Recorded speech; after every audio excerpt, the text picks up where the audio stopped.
오늘 우리가 76강 주님이 가신 길을 가려거든 제가 지금 서두에 기도하기 전에 드렸던 내용의 말씀들을 기억하실 텐데요. 오늘의 말씀과도 일정 부분 연관이 있어서 여러분들이 기억하시며 말씀을 들으시면 좋겠습니다. 본문 말씀은 마태복음 8장 18절에서 22절의 말씀을 중심하여 듣겠습니다. 자, 예수님을 따르려는 두 부류의 사람들을 소개하고 있습니다. 두 부류의 사람들을 소개하고 있어요. 우리가 진짜 목사인지 가짜 목사인지 오늘 말씀을 통해 분별하기를 바랍니다. 먼저 마태복음 8장 18절의 말씀입니다. 예수께서 무리가 자기를 애워싸미는 것을 보시고 건너편으로 가기를 명하시니라. 자, 우리 주님을 중심하여 많은 무리가 예수님을 둘러싸고 있었어요. 그리고 건너편으로 가시려고 하고 건너편으로 가시게 됩니다. 그런데 무리들의 관심은 무엇이었을까요? 볼거리, 먹을거리였어요. 이게 무리들이에요. 오늘 대한민국에 그 어느 나라보다 이단이나 사이비 집단이 판을 치는 이유가 뭘까요? 우리나라 국민들은 굉장히 아주 부지런하고 아주 그냥 빠릇빠릇하고 좀 특징이 있죠. 탁월한 사람들이 많아요. 손재주는 얼마나 대단하죠. 손재주들도 대단하고. 그래서 우리나라의 의술이 세계에서 정상이라 하여도 부족하지 않을 만큼 탁월한 능력이 어디 있어요? 어렸을 때부터 쇠 숟가락을 가지고요. 콩자반을 집어먹는 그렇게 우리가 학교에서 집에서 훈련을 받았잖아요. 그러니까 이 외과적 수술이라든가 이런 게요. 굉장히 탁월하다 그래요. 어제 오늘 신문에 보니까 막 병원들이 지금 경영난으로 인하여서 감원 조치하고 뭐 대단하더라고요. 네. 희생을 감수하지 않으면 어느 집단이든지 같이 망하는 겁니다. 집에서도 부모님이 희생하기 싫다고 다 팽개치고 나가서 한량처럼 돌아다니면 그 집안은 패망하는 거예요. 내 마음에 안 든다고 아내로서 남편으로서 자기 자리 다 이탈하고 그리고 다 각각 돌아다니면 그 집안은 더 이상 존속할 수 없어요. 환자들을 버리고 그러고 돌아다니고 그러고 뭐 어쩌고 기회 있으면 외국에 나갔다고 하는데 여러분 당장 지금 전공의들이 월급을 받지 못해 갖고요. 굉장히 심각하다는 거예요. 그래서 뭐 그거 좀 뭘 이렇게 뭐 해줘야 되지 않냐 뭐 또 그러는데 막 무너지는 소리가 들려요. 무너지는 소리가. 네. 우리 모두 아프지 않기를 바랍니다. 평생 살 동안에 병원에 가지 않기를 바랍니다. 주님의 이름으로 축복합니다. 하나님이 높여주셨을 때, 세워주셨을 때 수고한 것에 대한 결실을 주시고 힘들지만 공부하는 머리를 주셔서 그것도 그 의사가 되고 한 거 아니에요. 뭐 상위 1% 간다고 하는데 다 노블레스 오블리주라고 있죠. 좀 무엇인가 가졌으면 좀 나누고 하는 이런 마음들을 가져야지. 그렇게 이번에 많은 것들을 알게 됐잖아요. 제가 지난번에도 말씀드렸죠. 목사로서 평생에 대출 받으려고 하면 대출 한 번도 제대로 받은 적이 없어요. 비싼 이자를 받아서. 자격이 안 돼요. 똑같이 인생을 살면서 수고하고 밤낮으로 수고하고 뭐 의사들만 수고하는 게 아니라니까요. 노동자들은 안 그럴까요? 기본이 4억을 대출받을 수 있더라고요. 의사들은 마이너스 쓸 수 있고. 얼마나 많은 특혜가 있는데요. 감사할 줄 모르면 다 뺏기게 돼 있는 거예요. 내일 이제 총선 앞두고 있는데 겁박을 하고 뭐 이번에 총선에 뭐 하겠다고. 그게 엘리트라는 사람들이 할 일입니까? 나라가 어디로 가고 있는지를 봐야지. 자기 개인들의 영리를 위해서 그렇게 공산화가 되든지 말든지 저 사람들이 거짓말쟁이인지 저 사람이 기만하는 사람인지 술수인지 그런 게 분별이 안 됩니까? 그게 뭐 그렇게 똑똑한 사람들입니까? 아무리 머리가 좋고 의사가 아니라 의사 할아버지를 한들 무슨 의미가 있겠습니까?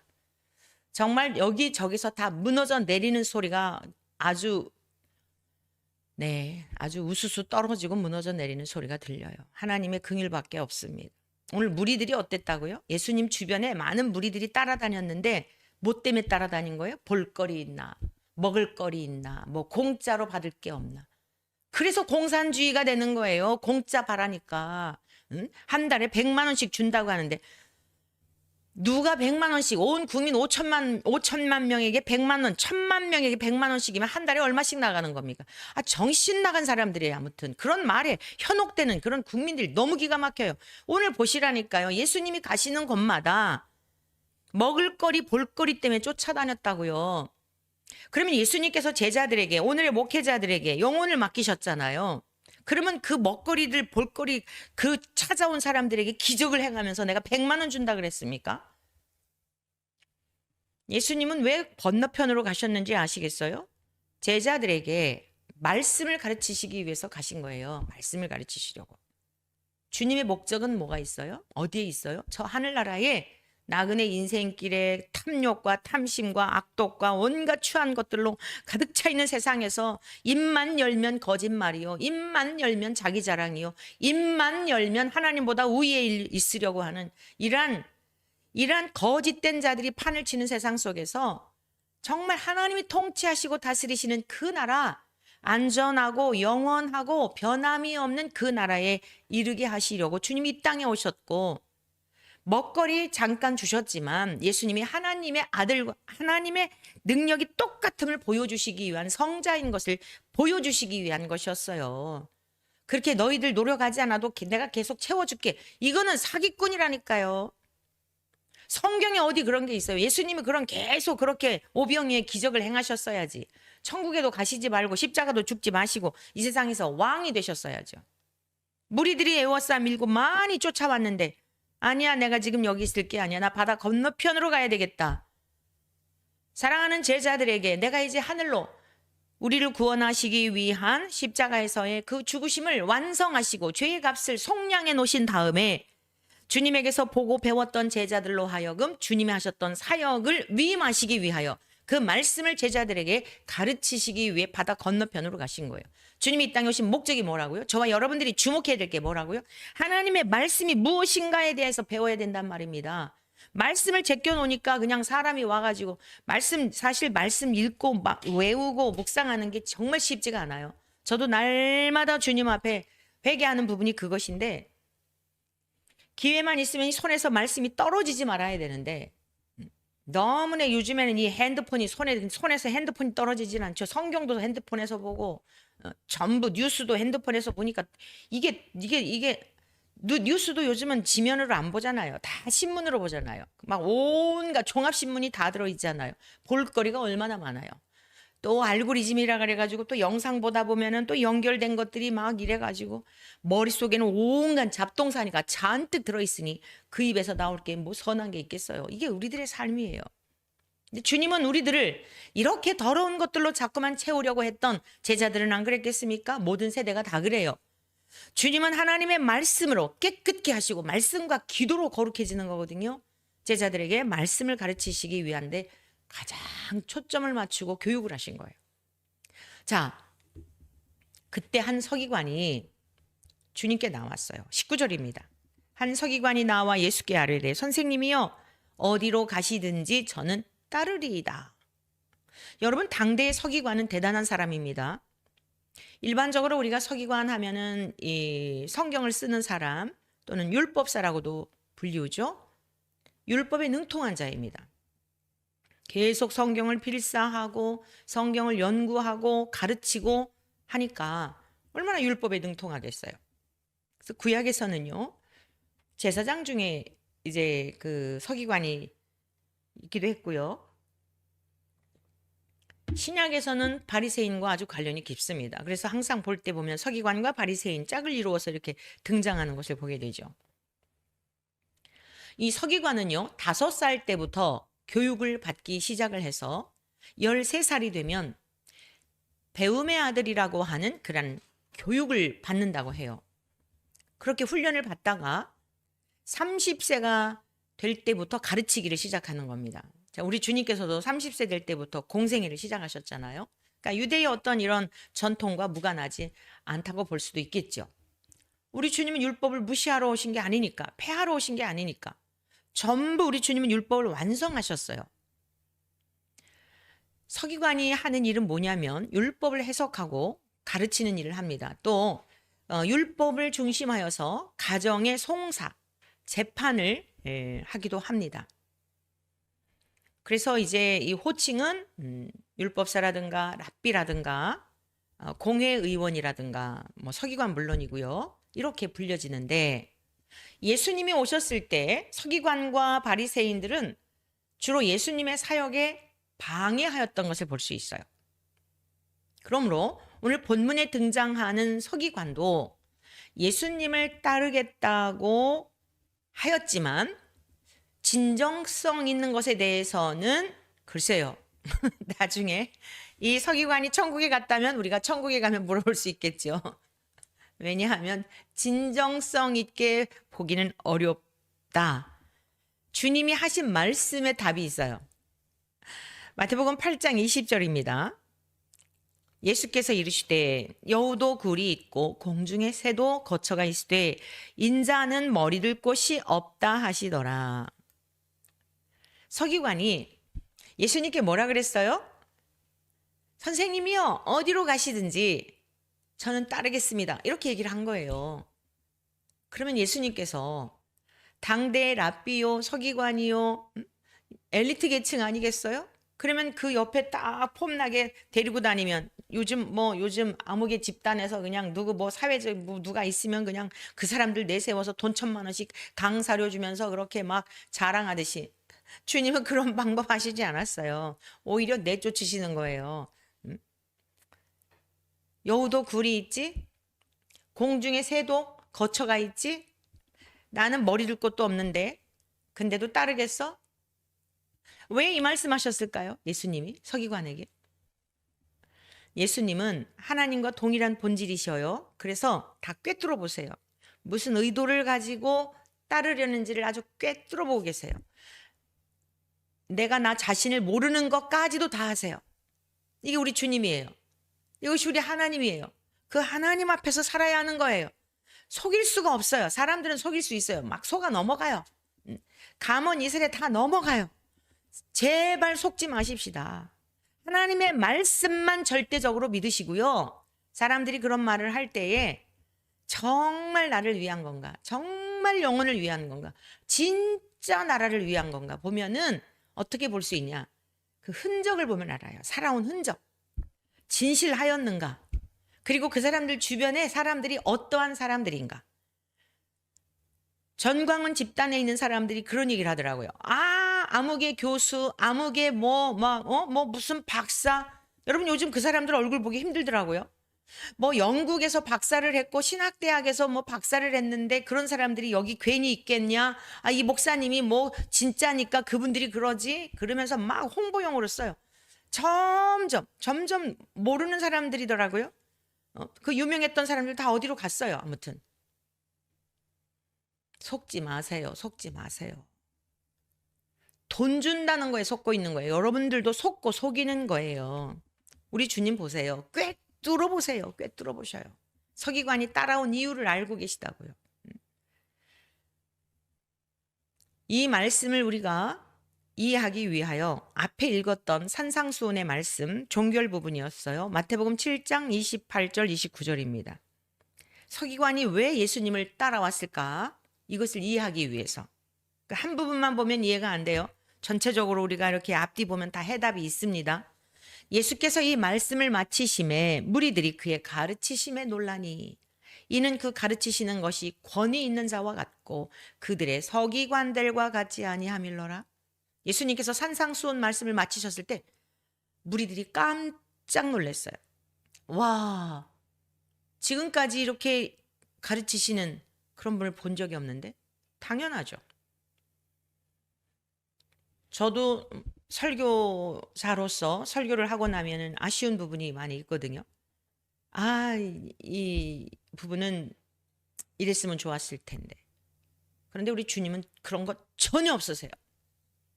토시 하나 실수가 없는 분이세요. 언어에 실수가 없으세요.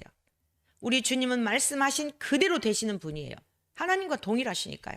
하나님과 같다는 의미를 여러분 이게 삼위일체 교리를 이해하는 건데 하나님과 예수님과 성령님 같다라고 하는 이해를 하실 때에 바로 그런 능력에 있어서 죄가 없으신 거룩함에 있어서 이런 것들이 똑같다 이런 뜻이란 말이에요. 그러니까 예수님은 말에 실수가 전혀 없으시고 허튼 소리도 하지 않으시고 뻥치는 소리도 하지 않으시고 사람들의 마음이 찔림을 받을지라도 괴로울지라도 이가 갈릴지라도 들어야 할 소리를 전하시고 진실 자체이시니까요. 사람들이 처음 들은 거예요. 예수님의 이런 말씀을. 그래서 감탄을 하는 겁니다. 무리들이. 그 가르치시는 것이 권위 있는 자와 같고 하늘의 권세를 아버지의 권세를 동일하게 있으니 얼마나 그 말씀에 힘이 있겠습니까? 엊그제도 뭐 저희 그 큰딸이 왔다 갔는데 그런 얘기를 하더라고요. 그 사역자 같이 갔던 사역자 중에 한 전도사님이 그때 당시에 굉장히 마음이 힘들었대요. 힘들었는데 전 무슨 말 했는지 몰라요. 그런데 그때 목사님이 들려줬던 그 말씀에 힘을 얻어가지고 다시 용기를 얻어서 그리고 지난번 여름 수련회 다녀오고 나서 굉장히 태도가 달라졌다. 전 무슨 얘기 했는지도 몰라요. 기억도 안 나요. 근데 그 한마디가 그 젊은 청년이 우울감이 있고 사역에 대해 회의감을 느끼고 그럴 때 힘을 얻게 되고 용기를 얻게 되고 여러분 짧은 한마디 속에서도 그러할진데 하나님의 말씀으로 권면했겠죠. 우리 주님의 말씀은 어떠실까요? 말씀 자체이시잖아요. 그러니까 다들 놀란 거예요. 서기관들과 같지 않은 거를 행함도 없고 앞과 뒤가 맞지 않는 그저 사람들의 마음을 훔치려는 유대 종교 지도자들 향해 주님이 막 그냥 야단치셨잖아요. 그거 보면 알잖아요. 능력이 없었단 말이에요. 가르치기는 잘하는데 청산유수인데 서기관들이 그걸 아니 무리들이 그걸 깨달은 겁니다. 자, 서기관이 가만히 이 그 예수님에 대하여 평판이라든가 이런 거 뭐 그 좁은 뭐 동네에서 못 들었겠어요. 그러니까 예수님을 따르고자 하는 마음이 나도 저분을 따르면 좋겠다. 나의 스승으로 모시게 되면 저 능력과 권능이 나에게도 있어서 뭔가가 더 많이 생기고 근데 주님 뭐라 그러신 거예요? 나 머리 둘 것도 없어. 나 따라다닌다고 해서 돈 생기는 거 아니야. 너 집책 그런 거 생기고 그런 거 없어. 공중에 새도 거처가 있는데 난 그런 거 없거든. 이렇게 말씀하신 거예요. 의도를 꿰뚫어 보시고 나 따르려거든 그런 거 바라보고 따르려거든 돌아가. 그런 것 때문에 나 따라서는 안 돼. 사랑하는 성도 여러분, 주님이 오늘 우리들에게 이렇게 물으신다면 무엇이라고 답하실 수 있겠습니까? 예수님을 따라도 이 세상에서 너희들에게 아무 눈에 보여지는 소유가 없는데도 힘든데도 척박한 삶인데도 나를 따르겠느냐? 라고 물으신다면 무엇이라고 답하시겠습니까? 저와 여러분들은 아멘, 따르겠습니다. 저는 주님을 따르는 것을 통해 집을 얻고자 따르려는 게 아닙니다. 저는 주님을 따르고자 함에 있어서 명예를 얻고자 함이 아닙니다. 하늘과 땅의 주인이시며 창조주이신 주님이 저와 함께 하신다면 그것으로 충분합니다. 전부이신데 제가 무엇을 더 바라겠습니까? 라고 고백할 수 있는 저와 여러분 되시기를 간절히 소망합니다. 자, 두 번째, 또 한 사람을 만났습니다. 제자 중 한 사람이, 여기는 이제 제자로 소개를 하고 있습니다. 앞에는 서기관이었어요. 예수님께 말씀하였습니다. 이 제자는 12 중에 한 사람이라고 보기보다는 요한복음 6장에 나오는 많은 제자들이 있었어요. 그래서 예수님이 자신에 대하여 내가 생명의 떡이다 막 이런 말씀하실 때에 사람들이 제자들이요 어렵다고, 이 말은 어렵다 그리고 돌아갔거든요. 아마도 그런 부류의 제자들이지 않았을까. 마태복음 8장 21절 본문 말씀 같이 보십니다. 제자 중에 또 한 사람이 이르되 주여 내가 먼저 가서 내 아버지를 장사하게 허락하옵소서 라고 요청을 합니다. 제자 중, 제자는 아무나 제자라는 칭호를 주지 않죠. 자기의 소유도 버리고 직장도 버리고 주님이 가신 길을 따르겠다라고 하는 그러한 자들을 향하여 제자라고 칭하고 있습니다. 일반적으로 신약에서요. 자, 그런데 주님을 따르겠다고 이렇게 나섰는데 제자 중에 또 한 사람이 서기관이 이야기를 한 데다 이어서 또 한 사람이 얘기를 하는 거예요. 아마도 이런 생각하지 않았을까요?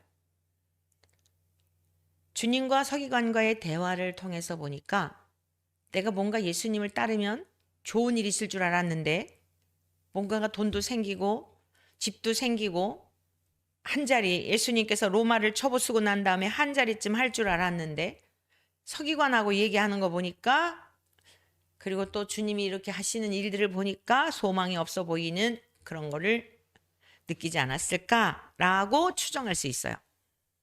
그래서 핑계를 댄 거예요. 사실 이 제자는. 뭐라고 핑계를 댄 거예요? 먼저 가서 아버지를 장사하고 그 다음에 따르도록 허락해 주시면 어떨까요? 이렇게 요청한 거예요. 이 이야기는 무슨 뜻이냐면요. 지금 아버지가 돌아가셨다는 뜻이 아니에요.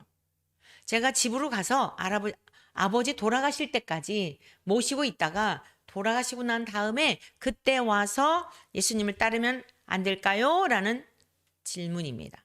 오늘날로 말하면 이런 거죠. 우리가 전도를 하죠. 그럼 이렇게 말해요. 아우 진짜 교회를 나가긴 나가야 되는데 지금 너무 바빠서요. 제가 좀 웬만큼 살 만큼 좀 해놓은 다음에 그때 나가려고 생각은 하고 있어요. 그리고 보니까 교회를 다니려면 돈이 있어야 되겠더라고요. 헌금도 하고 그래야 되잖아요. 지금은 너무너무 제가 지금 막 일요일에도 일해야 되거든요. 뭐 이러면서 얘기하는 분들이 의외로 많아요. 그런 거죠. 여러분 그렇게 이야기하고 교회 나와서 아무 문제가 없이 그렇게 하다가 교회 나와서 신앙생활을 하는 분 별로 못 봤어요. 이런 경우는 있죠. 몇 번 교회를 나갈 기회가 있었는데 거부하다가 인생의 문제를 만나서 그 말씀이 생각나가지고 그때 나오는 경우들은 있어도요. 평탄한 중에 장사가 잘 되고 하는 중에 다음에 갈게요 해놓고 정말 나오는 분 본 적이 없어요. 지금 이 제자도 마찬가지예요. 막상 주님을 따라 나섰지만 가만히 보니 별 볼 일 없어 보인다는 거죠. 그래서 집에 가가지고 따르기는 따르겠는데 아버지 핑계를 대는 거예요. 그때 주님이 뭐라고 말씀하셔요? 8장 22절입니다. 예수께서 이르시되 죽은 자들이 그들의 죽은 자들을 장사하게 하고 너는 나를 따르라 하시니라. 여러분 죽은 자들이 어떻게 죽은 자를 장사하죠? 시체가 시체를 장사할 수 있나요? 이는 무슨 말씀인가 하면 에베소서 2장 1절에 답이 있어요. 그는 죄와 허물로 죽은 너희를 살리셨도다. 예수 그리스도께서는 죄와 허물로 죽어있는 우리의 영이신 하나님과 교제할 수 없는 죽어있는 상태인 저와 여러분들을 생명의 말씀이 되시고 생명의 씨가 되시고 말씀이 육신이 되신 주님을 통하여 우리의 죄의 값을 지불해 주심으로 주님이 흘리신 보혈로 죄 씻음을 얻게 되었고 우리가 주님을 영접하여 하나님의 자녀가 되는 권세를 얻게 된 거예요. 그래서 저와 여러분들은 산 자가 된 거예요. 지금 살아있는 자예요, 우리들은. 그래서 이 상태에서 살다가 예수님을 믿는 상태에서 살다가 죽잖아요. 그러면 모든 것이 정지가 되는 숨도 멈추고 우리의 영혼의 상태도 다 생각하는 거나 뭐 이렇게 막 그런 거 있잖아요. 또 하나님을 예배하고 우리의 영으로 찬양하고 하잖아요. 이런 게 다 멈추는 거예요. 죽음이라고 하는 건 다 멈추는 거예요. 떠돌아다니는 건 죽은 게 아니에요. 그래서 제가 어제 말씀드릴 때 귀신에 대한 거 잘 여러분에게 여러 차례 말씀을 드렸는데 조상 귀신 없어요. 그 귀신들이 하늘나라에서 쫓겨난 귀신들이 그러한 모습을 가장하여 생각을 통해서 유혹한다. 그걸 인정하지 않으면 절대로 마귀가 생각도 지배를 못해요. 여러분이 그 생각을 덥석덥석 받아들이기 때문에 조종을 당하고 끌려당하는 거지. 딱 거부하면은 마귀도 인격적인 존재거든요. 거부하면은 어떻게 하지를 못해요. 성령님도 인격이시지만 마귀도 인격적 존재예요. 귀신들도 마찬가지예요. 그래서 여러분이 그 생각을 딱 떨쳐버리고 받아들이지 않으면 착상이 되지 않는 거죠. 그래서 죽어있는 자들로 하여금 죽은 자들을 장사하라. 이게 뭐예요? 죽은 자들이 죽은 자들을 장사하게 하라. 죽어있는 영, 세상의 것만 바라보고 전부인 줄 아는 그 사람들, 주님을 영접하지 않고 받아들이지 않는 그 사람들로 하여금 같은 불의 사람들을 해결하도록 해라. 영생과 부활을 너는 그것을 얻어야 되지 않겠느냐. 우선순위. 여러분 주님을 따르려면 반드시 우선순위가 분명해야 합니다. 대가 지불을 해야 합니다. 육체는 살아있으나 영이 죽어있는 그를 위해서 여러분의 전부를 바치는 거 그거 참 생각 많이 해보셔야 돼요. 무슨 말씀이냐? 여러분들이 신앙생활을 하는데 믿지 않는 가족들이 있어요. 믿지 않는 가족들이 있잖아요. 그 믿지 않는 가족들을 위해서 너 교회 가지 마! 이런다고 해가지고 교회를 안 가는 거예요. 결국 여러분도 같이 망하는 거예요. 여러분 그 축구 감독 중에 그 하석주라고 하는, 맞아요, 목사님? 하석주 씨가 이제 그 어디 방송에 나와서 한 얘기를 들었어요. 아내는 믿는 그 아내였대요. 그런데 어머니, 누님 이분들은 아주 불심이 특심하대요. 그래가지고 아내하고 결혼을 할 때 자기한테 장가를 오면 불자 집안이니까 결혼을 안 할 줄, 아니 교회를 안 나갈 줄 알았대요. 그런데 한결같이 교회를 열심히 다니는 거예요. 어머니하고 그냥 갈등을 하는데 죽을 맛이었다는 거죠.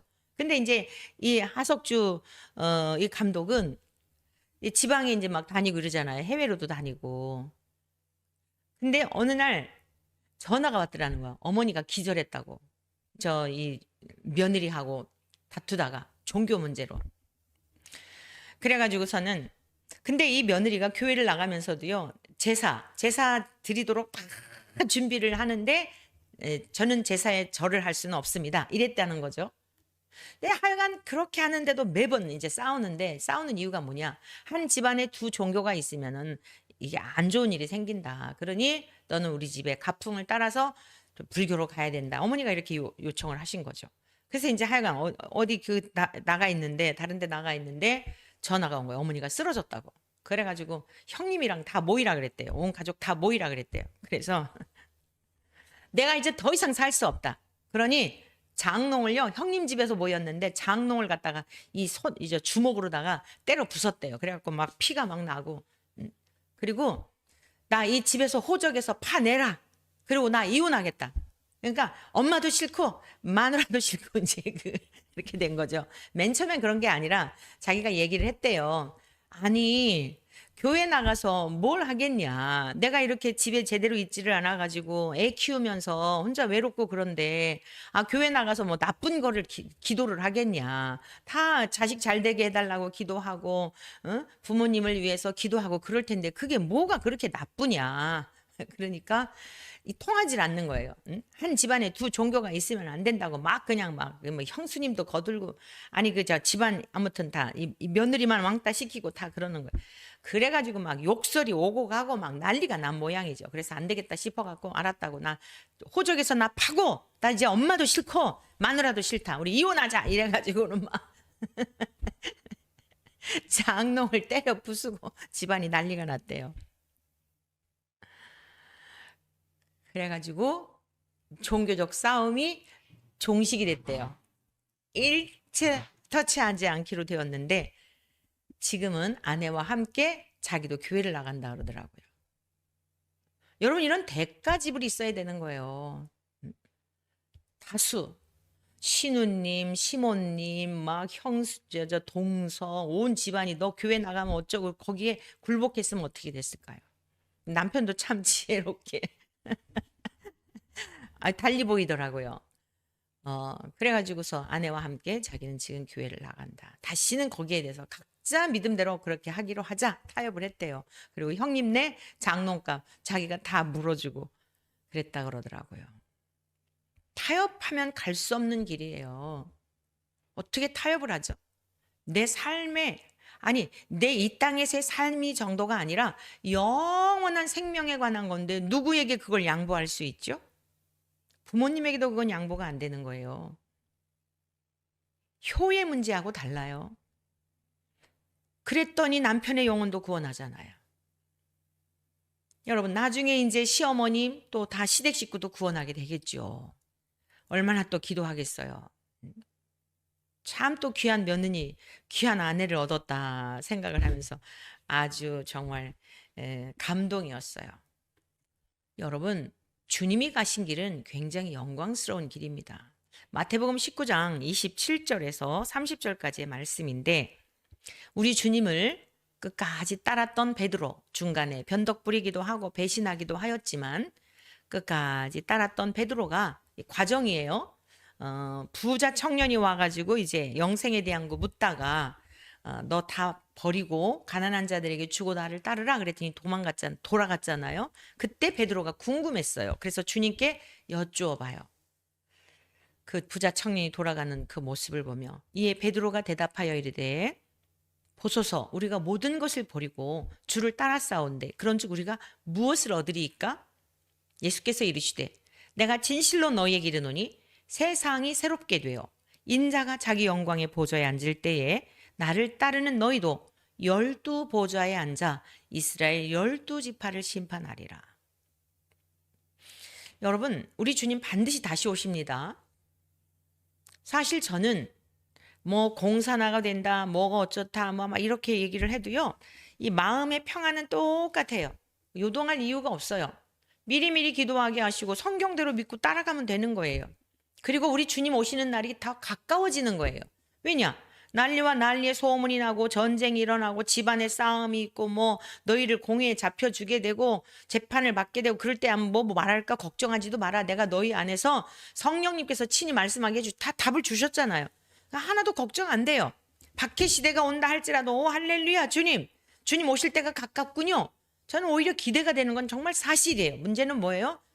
아직도 구원받지 못한 자들이 너무 많은 거예요. 아직도 가을녘이 되어서 실한 결실이 되어야 되는데 이제 씨 뿌려가지고 뾰족이 자란 이 열매들이 여러분 그 가을녘에 다 이거 다 뒤엎어버리는 겁니다. 여러분 빨리빨리 신앙이 자라야 돼요. 장성한 분량이 일어나야 돼요. 그래야 어떤 영적인 도전과 싸움이 와도 이길 수 있죠.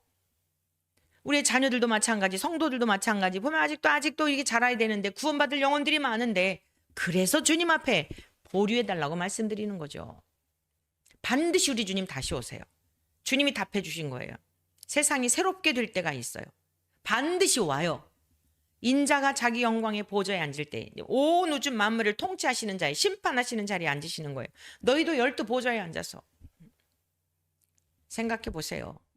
제가 이전에 그 땅을 산 문제 때문에 그 사기를 당해가지고 소송을 했던 적이 있어요. 그 재판장이 딱 중앙에 앉아 있고 배심원들이 옆에 있어요. 근데 아무 얘기도 안 해. 이 옆에 있는 사람들은. 그 중에 아주 젊은 30대의 가녀린 그런 자매가 옆에 앉아 있었어요. 자, 저는 지금 어디에 앉아 있어요? 재판석에 앉아 있는 거예요. 물론 저는 그 죄인으로서 그런 게 아니에요. 원고예요, 원고. 내 억울한 거 풀어주세요. 내 잃어버린 돈 찾게 해주세요. 내가 옳은 것을 증명해 주세요. 이러기 위해서 있는 거예요. 피고가 아니고 원고란 말이에요. 재판장에서도 피고가 있고 원고가 있어요. 재판장이 있고 배심원들이 있고. 저는 이 말씀이 그때 상상이 되더라고요. 우리 주님 앞에 계신데 옆에 아무것도 하는 일이 없어요. 근데 차원이 다른 거예요. 재판장 여기 있는 지금 재판 받기 위해서 가슴이 콩당콩당 원고도 콩당콩당이에요. 내 손을 들어줄래나 저 사람 손을 들어줄래나. 이 자리에 있는 것은 너무너무 이거 정말 부담스러운 거예요. 근데 우리 주님이 딱 중앙에 앉아 계시고 알아듣기 쉽도록 이 정도 해놓은 거지 실제 천국에서는 이 정도의 비교가 안 되는 거예요. 그냥 우리가 이해할 수 있는 정도로 기록한 거예요. 마태가. 그 영광스러움을 얼마나 영광스러운지에 대한 것을 주님의 보좌에 앉아서 12지파를 심판, 12지파라고 하는 건 모든 세대의 그 교회를 대표하는 것을 말할 때 12지파를 말합니다. 또 내 이름을 위하여 집이나 형제나 자매나 부모나 자식이나 전토를 벌인 자마다 여러 배를 받고 또 영생을 상속하리라. 여러분, 우리가 주님을 제대로 믿으면 칭찬받는 게 아니라니까요. 임금되는 게 아니에요. 많은 사람들이 열광하면서 막 천만인 조직해가지고 뭐 하겠다. 아니에요. 그런 거 아니에요. 기독교가. 제발 좀 속지 마시라고요.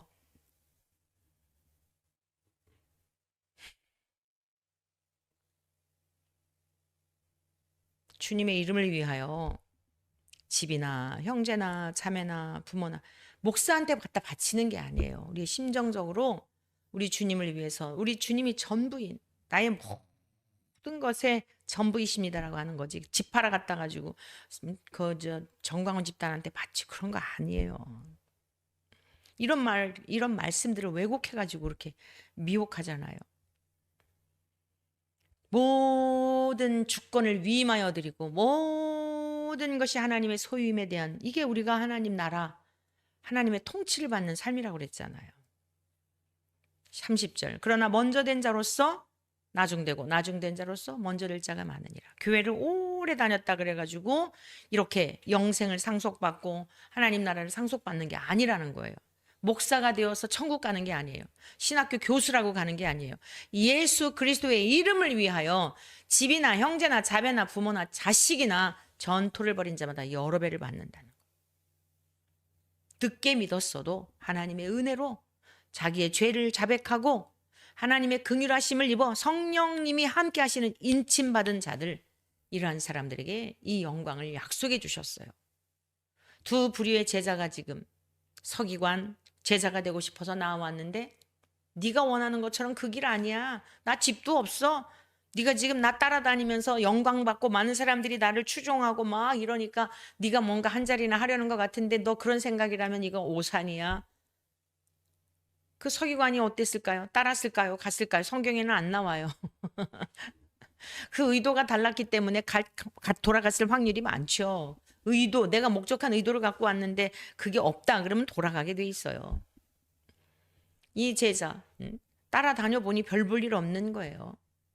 그러니까 핑계김에 효성스러운 척하고 그러는 거예요. 이런 사람들은 주님 가신 길 따를 수 없습니다. 어제 저희 작은 딸이 용산에 볼 일이 있어서 갔다가 돌아오는 길인데, 대통령이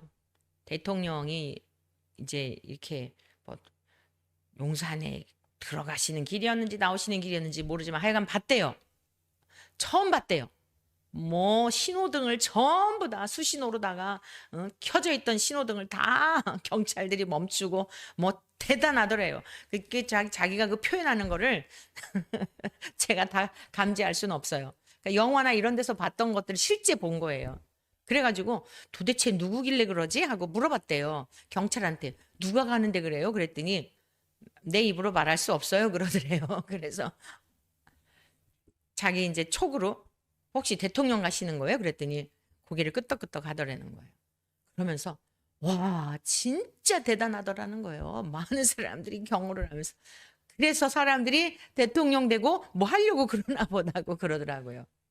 저는 무슨 생각했을까요?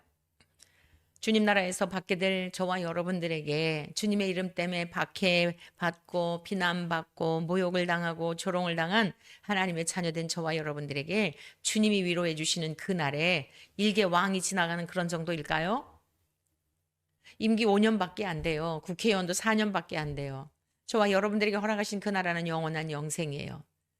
의로우시고 정말 깨끗하시고 거짓이 없으신, 우리는 누구를 보면 살펴야 돼요. 진짜일까 가짜일까, 저 사람이 어떤 마음일까. 그래, 많은 세월이 흐른 다음에 저 사람은 진실해. 그 다음에 우리가 믿고 교제하고 이러잖아요. 잘못하면 사기당할까 봐 막 이러잖아요. 누가 친절만 해도 또 막 이렇게 막 그러잖아요. 주님 나라는 그런 거 없어요. 우리가 이 세상에서 우리 주님의 말씀을 통해 경험하고 있잖아요. 멀지 않아요. 그 영원한 나라를 우리에게 상속해 주시려고 이 세상에서는 너희들 알아봐 주지 않아도 우리 주님처럼 거처할 곳이 없고 머리 둘 곳이 없어도 그 영구한 그 나라를 주시려고 왔고 내가 그 나라로 너희를 인도하여 함께 살 것이니 이 세상에서 두려워하지 말고 세상에 쓸데없는 거 부러워하지 말고 너희들 마음 도적질 당하지 말고 오직 주님만 바라보며 따라오라고 말씀하시는 겁니다. 우리 함께 그 길 가지 않으시렵니까? 끝까지 잘 가십시다.